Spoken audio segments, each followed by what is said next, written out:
Doctor BR Ambedkar సార్వత్రిక విశ్వవిద్యాలయంలో degree BA BCom BSc BBA మొదటి సెమిస్టర్ చదువుతున్నటువంటి ఆత్మీయ విద్యార్థులకు స్వాగతం సుస్వాగతం. ఎంఐఎల్ తెలుగులో తెలుగు మౌలికాంశాలు అనేటువంటి దాంట్లో భాషా స్వరూపం అనే పుస్తకంలో మనం గతంలో 2 పాఠాలు చెప్పుకున్నాము. ఇప్పుడు లిఖిత భాష అని 3వ పాఠం చెప్పుకోబోతున్నాం. ఇప్పటి వరకు జరిగినటువంటి క్లాసులలో మౌఖిక భాష అంటే ఏంది, లిఖిత భాష అంటే ఏంది, అసలు భాష అంటే ఏంది, భాష ఏ విధంగా మనకి ఉత్పన్నమయ్యింది అనేటువంటి విషయాలు మనం చర్చించడం జరిగింది. తర్వాత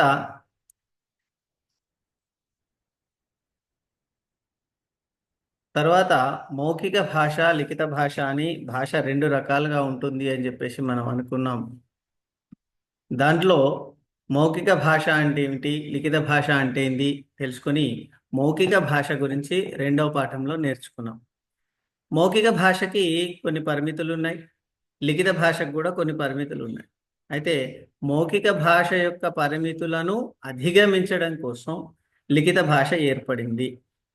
మరి మౌఖిక భాషకు ఉన్నటువంటి పరిమితులు ఏమిటి, దానిలో ఉన్నటువంటి లోపాలు ఏమిటి అంటే, మౌఖిక భాష మనం 2వ పాఠంలో చెప్పుకున్నట్లుగా స్థలాంతరాలలో పనిచేయదు, కాలాంతరాలలో పనిచేయదు, శాశ్వతత్వం కాదు, దానికి స్థిరత్వం లేదు, సాక్ష్యంగా పనిచేయదు అనేటువంటి 5 పరిమితులు మౌఖిక భాషకు ఉన్నాయి. ఆ పరిమితులను అధిగమించడం కోసం, ఆ పరిమితులను దాటడం కోసం లిఖిత భాష ఏర్పడింది. ఆ ధ్వనులకు గుర్తులను తయారు చేసుకోవడమే మనకు లిఖిత భాషగా చెప్పుకోవడం జరిగింది. ఆ ధ్వనులను గుర్తులుగా తయారు చేసుకొని వాటికి వర్ణాలుగా తయారు చేసుకొని అట్లా చేసుకున్నటువంటి వర్ణాలు మనకి లిఖిత భాషగా మారినాయి. అక్షరాలు, వర్ణమాల ఇవన్నీ అట్లా ఏర్పడ్డాయి. అక్షర వర్ణమాల ఏ విధంగా మార్పు చెందుతూ వచ్చింది తెలుగులో అనేటువంటి విషయం మనం మొదటి పాఠంలో చెప్పుకున్నాం. సాధారణ శకానికి పూర్వము అంటే దాదాపు అంటే ఇప్పటికి 7,000 సంవత్సరాల క్రితం క్రీస్తు శకాన్ని ఇప్పుడు సాధారణ శకము అని చెప్పేసి అంటున్నారు. కామన్ ఎరాకి పూర్వం, సాధారణ శకానికి పూర్వము 5,000 సంవత్సరాల నాటికే ఇరాక్, గ్రీకు మొదలైనటువంటి దేశాలలో లేఖన రూపాలు మనకు కనిపిస్తూ ఉన్నాయి. అక్షరాలు అక్కడ మనకు కనిపిస్తూ ఉన్నాయి. వివిధ శిలా శాసనాల పైన మనకు అక్షరాలు కనిపిస్తున్నాయి. అంటే దాదాపు 7,000 సంవత్సరాల క్రితమే లిఖిత భాష మానవ జాతికి అందింది అనేటువంటి విషయం మనం గుర్తుంచుకోవాలి. తర్వాత సాధారణ శకానికి పూర్వం 3,500 సంవత్సరాల నాటికి సుమేర్, మెసొపొటేమియా మొదలైనటువంటి ప్రాంతాల్లో కూడా మనకి కనిపిస్తూ ఉంది. మనం అనుకున్నాం భాష అనేటువంటిది నిరంతరము పరిణామము చెందుతూ ఉంటుంది, మారుతూ ఉంటుంది. పరిణామశీలమైనటువంటిది భాష. భాష ఏ విధంగానైతే పరిణామశీలమైనదో, మారుతూ ఉంటుందో, ప్రాంతాన్ని బట్టి, స్థలాన్ని బట్టి, అవసరాన్ని బట్టి, వాతావరణాన్ని బట్టి, మాట్లాడుతున్నటువంటి విధానాన్ని బట్టి, చదువుకున్నటువంటి చదువును బట్టి, చేస్తున్నటువంటి ఉద్యోగాన్ని బట్టి భాష, మాట్లాడేటువంటి భాష ఒకటే అయినప్పటికీ అనేక రకాలుగా మార్పు చెందుతుందో, అట్లనే లేఖనము, అక్షరాలు, వర్ణాలు ఇవి కూడా అనేక పరిణామాలకు లోనైనవి అనేటువంటి విషయం మనం గమనించాలి. తర్వాత ఇట్లా మార్పు ఎందుకు జరుగుతూ ఉంటుంది అని అంటే, మనకు చూస్తూ ఉంటాం ఒక అక్షరము ఏ విధంగా మారుతూ ఉంటుంది, దాని రూపం ఏ విధంగా మారుతుంది అనేటువంటిది మొదటి పాఠంలో చూసాం మనం. శిలాశాసనాలలో ఉన్నటువంటి భాషకి, ప్రస్తుతం ప్రింటింగ్ ఎరాలో ఉన్నటువంటి భాషకి మనకి తేడా కనిపిస్తూ ఉంది. అట్లా చూస్తే తెలుగులో వ్రాత భాష అనేక మార్పులకు లోనైంది. దాంట్లో ద, డ అనేటువంటి అక్షరాలు, ళ, డ అనేటువంటి, టి, ర అనేటువంటివన్నీ కూడా లిపిలో సాన్నిహిత్యంగా ఉన్నాయి.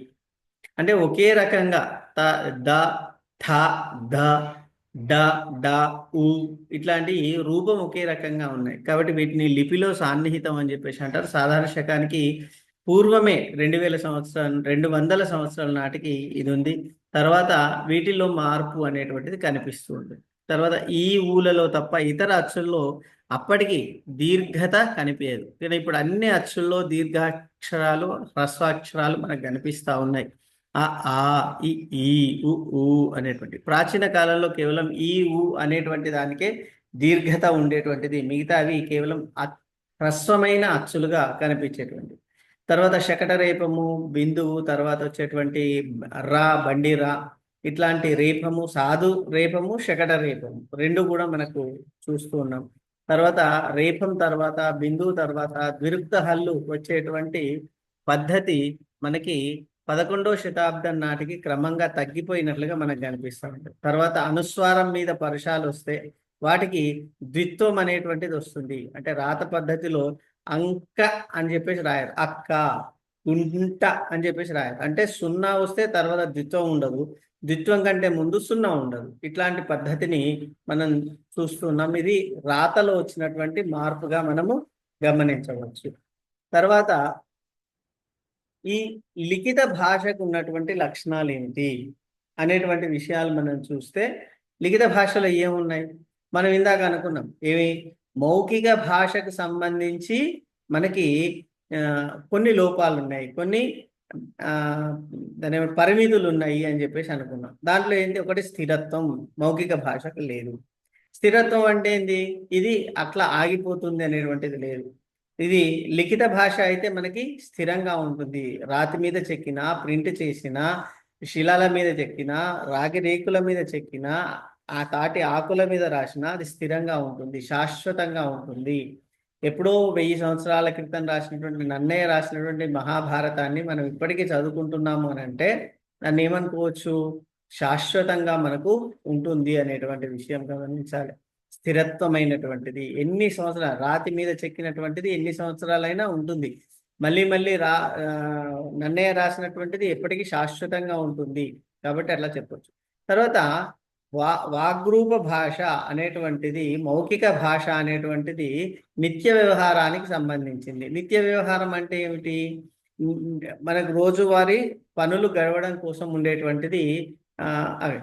నిజానికి మనం లిఖిత భాష వచ్చినటువంటి ప్రారంభంలో చూస్తే, ఆ శాసనాలు చూస్తే అవి దాన శాసనాలు ఉంటాయి, లేకపోతే పన్నులకు సంబంధించిన శాసనాలు ఉంటాయి, లేకపోతే విజయం సాధించినటువంటి శాసనాలు ఉంటాయి. ఇవన్నీ కూడా సామాన్యమైనటువంటి ప్రజలకు అర్థం కావడం కోసం, నిత్య వ్యవహారం కోసమే ఈ లిఖిత భాష ఏర్పడింది అనేటువంటి విషయం మనం మళ్ళీ గుర్తుపెట్టుకోవాలి. కాబట్టి శాసనాలు ప్రాచీన కాలంలో అట్లా ఉన్నాయి. తర్వాత లిఖిత భాషకు అనువాద సామర్థ్యం ఉంది.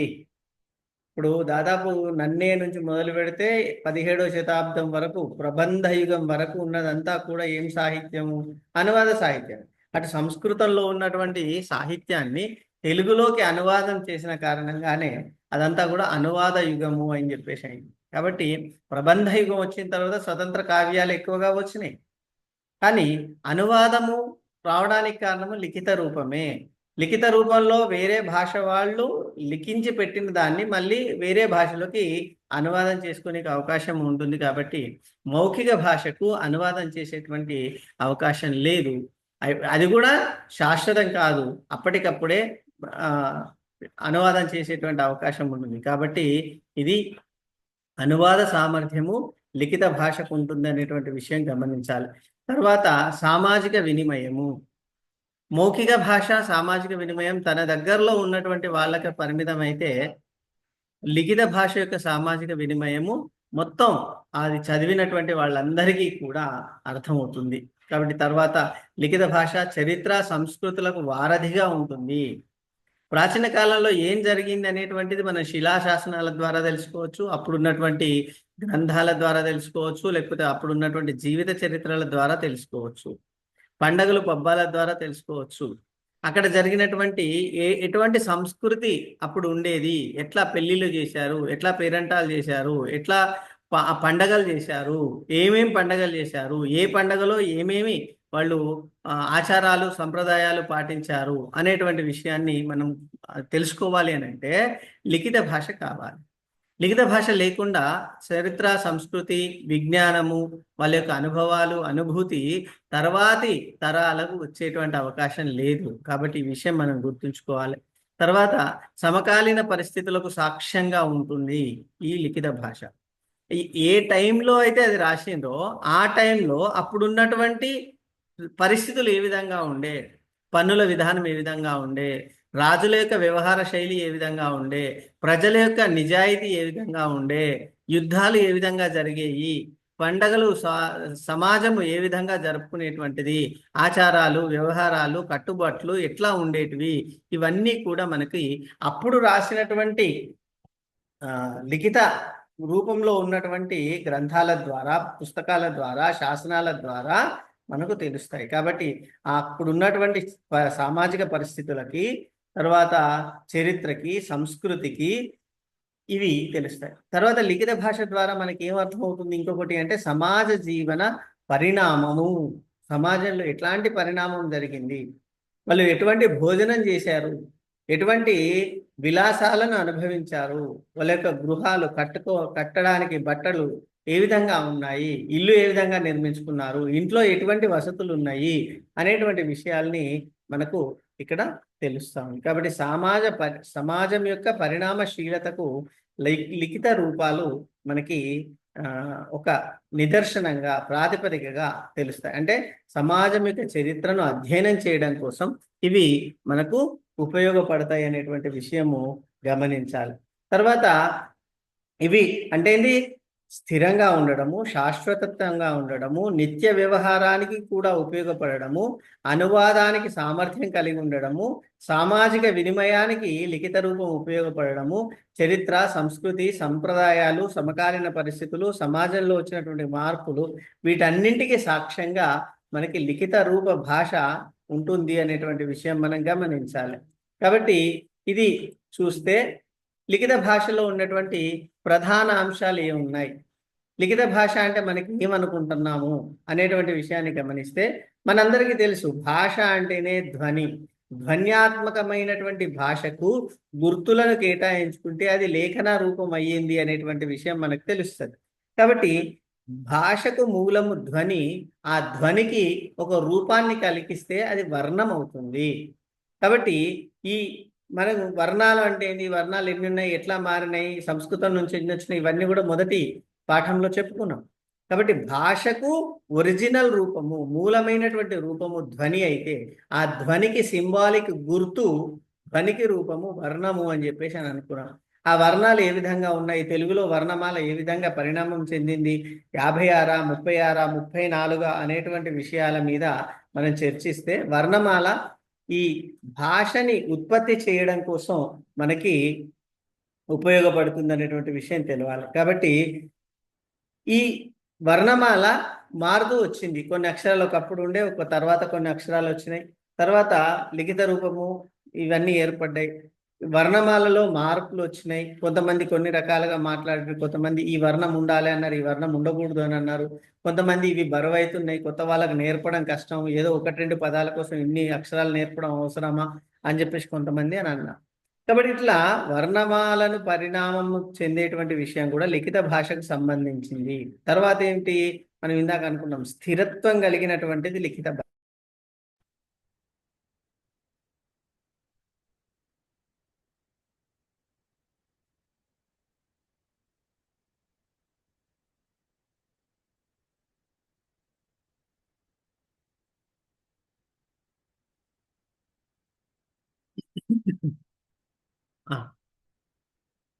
మౌఖిక భాషకి లిఖిత భాషకి తేడాను కనుక్కున్నప్పుడు, మనం భేదాలను చూస్తున్నప్పుడు స్థిరత లేదు మౌఖిక భాషకి అని చెప్పేసి అనుకున్నాం. సాక్ష్యాలు కూడా పనిచేయదు అని చెప్పేసి అనుకున్నాం. అట్లాంటి స్థిరత్వం కోసం లిఖిత భాష ఏర్పడ్డది. ఒకసారి మనం రాస్తే అది శాశ్వతంగా ఉంటుంది, అది సాక్ష్యంగా కూడా పనిచేస్తుంది అనేటువంటి విషయం మనం గమనించాలి. తర్వాత జానపదం ఏదైతే ఉందో, జానపదము మౌఖిక భాషలో అభివృద్ధి చెందింది. కానీ లిఖిత రూపం వచ్చిన తర్వాత జానపదం కూడా లిఖిత రూపంలోకి వచ్చేసి మౌఖిక భాషలో ఏ విధంగానైతే తన యొక్క ప్రభావాన్ని చూపిండిందో, తన యొక్క ఆనందాన్ని, అనుభూతులను వెలిబుచ్చిందో, అదేవిధంగా లిఖిత రూపంలో కూడా వెలిబుచ్చింది అనేటువంటి విషయం మనం గమనించాలి. తర్వాత చరిత్ర, సంస్కృతి, విజ్ఞానము వీటిని అభివృద్ధి పరచడం కోసం కూడా లిఖిత భాష ఉపయోగపడుతుంది అనేటువంటి విషయం మనం ఇందాకనే చెప్పుకోవడం జరిగింది. తర్వాత ఈ లిఖిత భాష రూపాలు ఏమున్నాయి సార్? లిఖిత భాష రూపాలు మనకి ఎట్లా కనిపిస్తున్నాయి? మనం ప్రాచీన కాలంలో చూస్తే లిఖిత భాష చాలా పరిమితమైనటువంటి అవసరాల కోసం ఏర్పడింది. అంటే అక్కడ లేనటువంటి ఆ కాలంలో ఆ స్థలంలో లేనటువంటి వాళ్ళకి సమాచారం ఇవ్వడం కోసము గుర్తులు ఏర్పడ్డాయి. ఆ గుర్తులు తర్వాత చిత్రాలుగా మారినాయి. చిత్రాల తర్వాత అక్షరాలుగా మారినాయి. తర్వాత వీటిని ఆయా సందర్భాల్లో చిన్న చిన్న వాక్యాలుగా రాసుకోవడం జరిగింది. భాష ఏ విధంగానైతే పరిణామం చెందిందో, అభివృద్ధి చెందిందో, అదే విధంగా లిఖిత రూపం కూడా అభివృద్ధి చెందింది. రాను రాను ఏమైంది? నిత్య వ్యవహారంలో సామాజిక అవసరానికి ఉపయోగపడేటువంటి లిఖిత భాష తన యొక్క రూపాన్ని మార్చుకొని ఈరోజు అనేకమైనటువంటి రూపాలలో వెలుబుచ్చింది. అంటే సామాజిక అవసరాలైనటువంటి ఉత్తరాలు రాయడము, తర్వాత వ్యాసాలు రాయడము, అవి అధికారిక ఉత్తరాలు, అనధికారిక ఉత్తరాలు, ఇవి కూడా సామాజికమైనటువంటి అవసరాన్ని తీరుస్తాయి. కాబట్టి విజ్ఞానాన్ని పంచడం కోసం వ్యాసాలు రాయడము, నివేదిక రాయడము, ఉపన్యాసం ఇవ్వడం అనేటువంటి విషయాలు మనం చూడాలి. సమాచారాన్ని ఇచ్చిపుచ్చుకోవడం కోసం మొన్నటి వరకు ఉన్నటువంటి వ్యవస్థ ఉత్తరాలు రాయడం. ఈ ఉత్తరాలు రెండు రకాలుగా ఉంటాయి, అఫీషియల్ అండ్ అన్అఫీషియల్ అని చెప్పేసి. తెలుగులో ఆత్మీయమైనటువంటి ఉత్తరాలు, తర్వాత అధికారికంగా ఇచ్చేటువంటి ఉత్తరాలు. కాబట్టి ఆత్మీయులకు ప్రేమ, అభిమానము, ఆప్యాయత, మన మధ్యలో ఉన్నటువంటి సత్సంబంధము, ఇవన్నీ గుర్తుంచుకునేటువంటి విధంగా శ్రీయుత గౌరవనీయులైన, శ్రీయుత ప్రేమాస్పదులైన, శ్రీయుత రాజపూజితులైన, శ్రీయుత అంటే మనం మొదలు పెడతా ఉంటాం. ఆత్మీయులైన, పరమ గౌరవనీయులైన, పరమాత్మీయులైన అనేటువంటి విషయాలు మనకు ఆత్మీయ ఉత్తరాలలో కనిపిస్తుంది. దాని ప్యాటర్న్ వేరే ఉంటుంది. ఉభయ కుశలోపరి, నేను ఇక్కడ బాగున్నాను, నువ్వు అక్కడ బాగున్నావని తలుస్తున్నాను. ఇంత పెద్ద వాక్యాన్ని ఉభయ కుశలోపరి అనేటువంటి ఒక చిన్న పదంతో మనం ఆత్మీయ ఉత్తరాలలో రాస్తూ ఉంటాం. తర్వాత అధికారిక ఉత్తరాలలో గౌరవాన్ని సూచించేటువంటి పదాలు, గౌరవనీయులైన, శ్రీయుత గౌరవనీయులైన, పరమ ఆదరణీయులైన అనేటువంటి విషయాన్ని మనం సంబోధన రూపంలో అక్కడ రాస్తాం. ఇక్కడ మీరు బాగున్నారు, నేను బాగున్నాను, ఇట్లాంటి విషయాలు మాట్లాడకుండా అసలు విషయం ఏమిటి అనేది పైన రాసేస్తాం. దేనికోసం ఈ ఉత్తరం రాస్తున్నాం అనేటువంటిది రాస్తాం. తర్వాత వాళ్ళని ఆర్య అని సంబోధించి, గౌరవప్రదంగా సంబోధించి, ఆ విషయాన్ని వివరించి, మేము ఇది చేశాము, మేము ఇది చేయాలనుకుంటున్నాము, మాకు ఇది కావాలి అనేటువంటి అధికారిక లేఖల్ని మనం చూస్తూ ఉంటాం. తర్వాత వ్యాసం. వ్యాసం అంటే ఏమిటి? ఒక విషయం పట్ల పూర్తి అవగాహన ఇవ్వడం కోసం సూటిగా, స్పష్టంగా, సూక్ష్మంగా, పక్కా చెప్పేటువంటి, నిజాలతో కూడినటువంటి, నిజాయితీతో కూడినటువంటి స్టాటిస్టికల్ ఇన్ఫర్మేషన్, గణాంక నిజాయితీతో రాసేటువంటి పద్ధతిని వ్యాసము అని చెప్పేసి అంటారు. విస్తృతంగా వివరించేటువంటిది, పూర్తి వివరణతో కూడినటువంటిది వ్యాసం. దీంట్లో ఉపోద్ఘాతము, తర్వాత వ్యాస అంశము, తర్వాత ముగింపు అనేటువంటి భాగాలు ఉంటాయి. ఈ వ్యాసానికి అట్రాక్షన్ కంటే కూడా విషయాన్ని స్పష్టంగా ఎదుటివారికి అర్థమయ్యే విధంగా చెప్పడం అనేటువంటిది అవసరం. తర్వాత నివేదిక అంటే ఏంటి? ఏదైనా విషయాన్ని మనం పరిశీలించినప్పుడు దానికి సంబంధించినటువంటి సమగ్ర సమాచారాన్ని ఇచ్చేటువంటి పదాన్ని నివేదిక అని చెప్పేసి అని అంటాం. నివేదికలో మనం రిపోర్ట్ రైటింగ్ అని ఇంగ్లీష్లో అంటుంటాం. రిపోర్ట్ చేయడం ఏంటి? ఒక పాఠశాల నడుస్తున్నప్పుడు దానికి సంబంధించిన రిపోర్ట్ రాయండి అని చెప్పేసి అంటారు. మీరు డిగ్రీ క్లాసులు ఎట్లా జరిగినాయి చెప్పడం కోసం ఒక రిపోర్ట్ రాయండి అని చెప్పేసి అంటారు. నివేదిక రాయడం వేరు, వ్యాసం రాయడం వేరు. తర్వాత ఉపన్యాసాలు. చాలా మంది ఉపన్యాసాలు అంటే నోటికి వచ్చింది చెప్పేస్తారు అని అనుకుంటారు. కానీ ఉపన్యాసాలకు నోటికి వచ్చిన వాళ్ళు ముందు ప్రిపేర్ అవుతారు. మనం దీన్ని పరిశీలించాలంటే రేడియో ఉపన్యాసాలు, టీవీ ఉపన్యాసాలు చూస్తే మనకు అర్థం అవుతుంది. ఇప్పుడు నేను మీకు ఇక్కడ పాఠం చెప్తున్నా అంటే ఏదో ఉపన్యాసం నోటికి చెప్తున్నాను కాదు. ఇక్కడ నేను రాసుకొని ప్రిపేర్ అయ్యి చెప్తున్నాను. అంటే ప్రిపేర్ కావడం అంటే ఏది ముందు చెప్పాలి, ఏది వెనక చెప్పాలి, దేనికి స్లైడ్ చూపించాలి, దేనికి అవసరం లేదు అనేటువంటి ముందస్తు ప్రణాళిక. అట్లా రేడియో ఉపన్యాసం ఇవ్వాలి అని అంటే రేడియోలో కూడా మనం డైరెక్ట్ పోయి మాట్లాడదా అంటే వాళ్ళు అవకాశం ఇయ్యరు. ముందు మనం ఒక వ్యాసం రాసి ఇవ్వాలి, ఉపన్యాస పాఠాన్ని రాసి ఇవ్వాలి, దాన్ని వాళ్ళు చూసి ఓకే చేసి ఈ పదాలు ఉండాలి, ఈ పదాలు ఉండకూడదు అని చెప్పి తర్వాత వాళ్ళు ఇస్తే ఆ ప్రసంగ పాఠాన్ని చదవడం అనేటువంటిది ఉంటుంది. కాబట్టి ఉపన్యాసం రాయడం అనేది ఒక కళ, నివేదిక రాయడం ఒక కళ, వ్యాసం రాయడం అనేటువంటిది ఒక కళ. కాబట్టి ఉత్తరము, అధికారిక ఉత్తరం అనేటువంటి సామాజిక అవసరము. తర్వాత ఈ పదాలు ఏవైతే ఉన్నాయో అంటే ఈ లిఖిత భాషా రూపాలు ఏవైతే ఉన్నాయో అవి ఇంకా అందంగా రాయడం కోసం, ఎదుటి వాళ్ళని అట్రాక్ట్ చేయడం కోసం, ఏ విధంగానైతే మౌఖిక భాషలో జానపద గేయాలు, జానపద కథలు, పాటలు వచ్చినాయో అట్లా లిఖిత రూపంలో కూడా కొన్ని ప్రక్రియలు, సాహిత్య ప్రక్రియలు వచ్చినాయి. దాంట్లో కవిత్వం ఒకటి. తప్పి చెప్పేది కవిత్వం, విప్పి చెప్పేది విమర్శ అని డాక్టర్ సి నారాయణ రెడ్డి గారు అంటారు. అంటే ఒక పదునైనటువంటి చమక్కును సృష్టించేటువంటిది కవిత్వం. దాంట్లో తక్కువ భాగంలోనే ఉండొచ్చు, పదాలు తక్కువనే ఉండొచ్చు, 2-3 పదాలతో కూడా హైక్యూలు, నానీలు లాంటి ప్రక్రియలు వచ్చేసినాయి. ఇప్పుడు తక్కువ పదాలతో ఎక్కువ ఆనందాన్ని, నిగూఢతను తన గర్భీకరించుకొని చెప్పినటువంటి పదాల సమాహారము కవిత్వం అవుతుంది. ఒక లయబద్ధంగా ఉండి, పాడడానికి యోగ్యంగా ఉండి, వినసొంపుగా ఉన్నటువంటి పదాలతో, ముఖ్యంగా ప్రాస పదాలతో ఉండేటువంటి పాటలు, గేయాలు. పాట అంటే చిన్న సైజ్ అని, గేయం అని పెద్ద సైజ్ అని చెప్పేసి, పాట అంటే కథారహితం అని, గేయం అంటే కథా సహితము అని చెప్పేసి అనేక నిర్వచనాలు ఉన్నాయి. వాటి గురించి మీరు తర్వాత క్లాసులలో చెప్పుకుంటాం. ఈ పాట, గేయం రెండు కూడా గానయోగ్యంగా ఉంటాయి అనేటువంటి విషయం మీరు గుర్తుపెట్టుకోవాల్సిన అవసరం ఉన్నది. కవిత్వం విషయంలో వాడు కూడా మీరు గుర్తుపెట్టుకోవాల్సిన అవసరం ఉన్నది. నిగూఢత, స్పష్టత, సూటిగా, ఇండైరెక్ట్ గా చెప్పడము కవిత్వం యొక్క ప్రత్యేకమైనటువంటి లక్షణాలు. తర్వాత కథ, కథానిక, నవల, గల్పిక, నవల, నవలిక ఇట్లా అనేక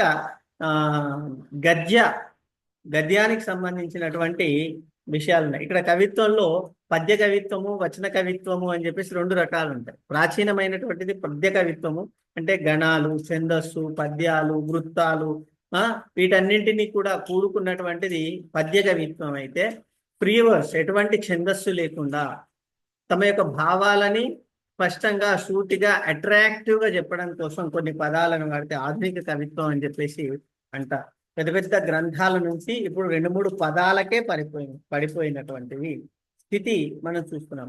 కవిత్వానికి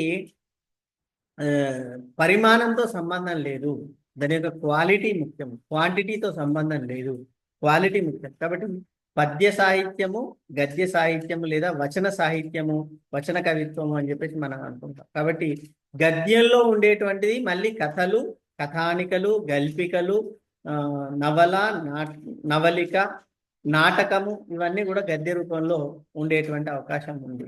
నాటకం అంటే ప్రదర్శనాయోగ్యమైనటువంటి రచన. ఇవన్నీ కూడా లిఖిత భాషా రూపాలుగా మనం అధ్యయచ్చు. కథ అంటే మనం కథనము అని చెప్పేసి అంటాం. చెప్పడానికి వీలుగా ఉండేటువంటిది మౌఖిక భాష కథనము. కథ రాయడము అంటే ఒక సన్నివేశాన్ని వివరిస్తూ ఎదుటి వాళ్ళు దానిలో లీనమైపోయే విధంగా, ఆ సన్నివేశాన్ని పక్కా గుర్తుంచుకునేటువంటి విధంగా చెప్పేటువంటి ఒక మాటల చమత్కారము కథగా మనం భావించాలి. కథానిక అంటే దానికంటే చిన్నది, కేవలం ఒక సన్నివేశానికే పరిమితమయ్యేటువంటిది, పాత్రల యొక్క మనోభావాలను వ్యక్తీకరించేటువంటిది, మానసిక స్థితిగతులను కూడా వివరించేటువంటిది కథానిక. కథ కంటే చిన్నది కథానిక.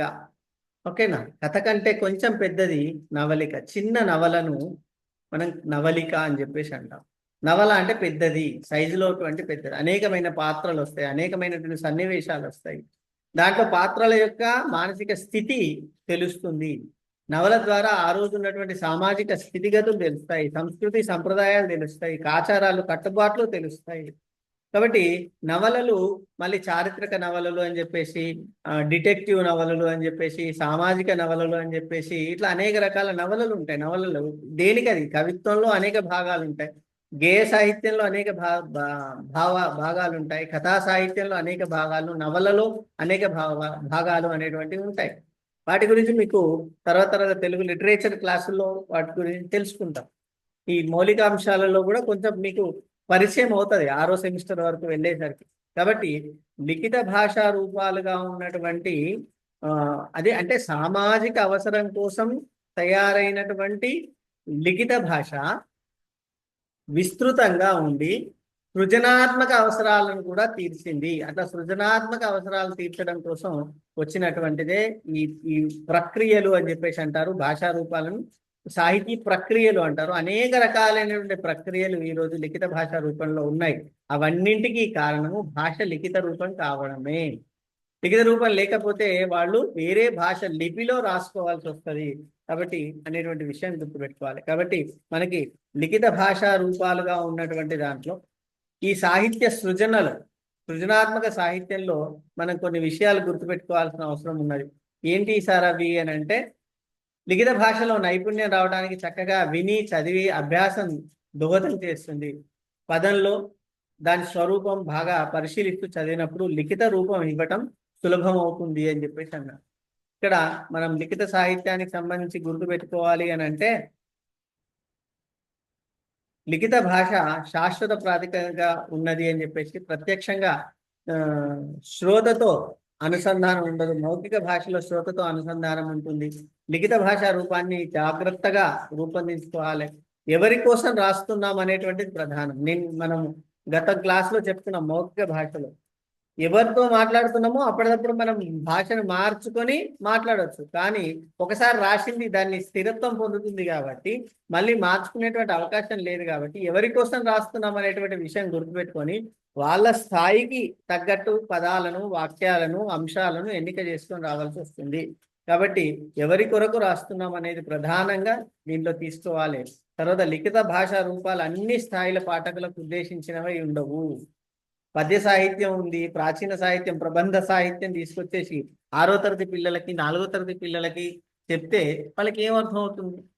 కాబట్టి ఏ స్థాయి వాళ్ళకు ఎటువంటి ప్రక్రియలు చూపెట్టాలి అనేటువంటిది కూడా లిఖిత సాహిత్యంలో ఉంటుంది. లిఖిత రూపం పరోక్షంగా జరుగుతుంది కాబట్టి సన్నివేశ కల్పనకై ప్రత్యేక శ్రద్ధను తీసుకోవాల్సి ఉంటుంది. మౌఖిక భాషలో సన్నివేశాలు ఆటోమేటిక్గా ఉంటాయి, సన్నివేశంలోనే మాట్లాడతారు కాబట్టి మళ్ళీ సన్నివేశ కల్పన అవసరం లేదు. లిఖిత భాష అది ఎటువంటి సన్నివేశం అనేది ముందు తెలియాలి కాబట్టి దాని వృత్తాంతం రాయాల్సిన అవసరం ఉంటుంది. కాబట్టి లిఖిత రూపాన్ని అర్థం చేసుకునేటప్పుడు పాఠకుడు కూడా సన్నివేశాన్ని ఊహించుకుంటే బాగా అర్థమవుతుంది. కాబట్టి పూర్వకాలంలో కవిత్వం చెప్పేవాళ్ళు, తర్వాత కథలు కట్టేటువంటి వాళ్ళు, వాళ్ళకి అక్షర రూపాన్ని ఇచ్చేటువంటి వాళ్ళు, రాసేవాళ్ళు, రాయసగాండ్రు, కవులు, రచయితలు విడివిడిగా ఉండేటువంటి వాళ్ళు. ఇప్పుడు కూడా మనం చూస్తాం రేడియం ఆర్టిస్టులు, తర్వాత పెయింటింగ్ రాసేటువంటి వాళ్ళు, వీళ్ళు వివిధంగా రకాలుగా ఉంటారు. అట్లా పాతకాలంలో రాత అనేటువంటి రాతి శిలలపైన చెక్కడం అంటే, కవి అనే సున్నిత హృదయుడు రాతి మీద చెక్కడం అనేటువంటి గట్టి పనిని చేయలేకపోతుంది. ఆకు మీద కూడా గట్టిగా రాసేటువంటి ప్రయత్నం చేసేటువంటి వాడు. కాబట్టి అదొక కళ, రాయడం అనేటువంటిది ఒక కళ. అయితే ఇక్కడ ఒక సమస్య వస్తుంది. ఎందుకంటే మీరు చూస్తూ ఉంటారు, ఇప్పుడు బండ్ల మీద, వెహికల్స్ అన్నిటి మీద వెనుక రాస్తూ ఉంటారు, వేగం నిదానంగా వెళ్ళి, నిదానమే ప్రధానము, మద్యపానం చేసి ఈ రోడ్డు దాటకూడదు, వాహనం నడపకూడదు, చిన్నపిల్లలు ఉన్నారు జాగ్రత్త, ఇట్లాంటి అనేకం రాస్తూ ఉంటారు. మీరు చూడండి, 90% వెహికల్స్ వెనక ఏదో ఒక అక్షర దోషం ఉంటుంది. నిదానమే ప్రధానము అని రాస్తాడు, లేదంటే నిదానమే ప్రధానము అని రాస్తాడు. పెడితే జట రెండింటికి పెడతాడు, తీసేస్తాడు, రెండింటికి తీసేస్తాడు. మద్యపానం ఆరోగ్యానికి హానికరం అని రాయాలి. ఏమంటాడు? మద్యపాన సేవనం ఆరోగ్యానికి హాని. మద్యపానం అంటేనే సేవనం, ఓకేనా? మద్యం తాగి వాహనం నడపరాదు అనాలి, మద్యపానము తాగి వాహనం నడపరాదు అంటారు. పానం అంటేనే తాగడం, ఓకేనా? కాబట్టి మద్యము అంటే మామూలు ధర రావాలి, మద్యము అని రాస్తాడు, కింద జటా పెడతాడు. కాబట్టి ఇట్లా రాసే టాలెంట్ ఉన్న వాళ్ళకి అక్షర దోషాలు పోయే అవకాశం ఉంది. అక్షర దోషాలు అంటే అక్షర దోషాలు ఇది అని చెప్పేటువంటి వాడికి అందమైన చేతిరాత ఉండకపోవచ్చు. కాబట్టి ఎందుకు ఈ సమస్య ఏర్పడుతుందంటే, మంచి అందంగా రాసేటువంటి వాడికి అందంగా రాయడం మీదనే దృష్టి ఉంటుంది తప్ప అక్షర దోషాల మీద దృష్టి ఉండదు. కాబట్టి వాడికి ఏది ఇస్తే దాన్ని స్పష్టంగా రాసేటువంటి అవకాశం ఉంటుంది.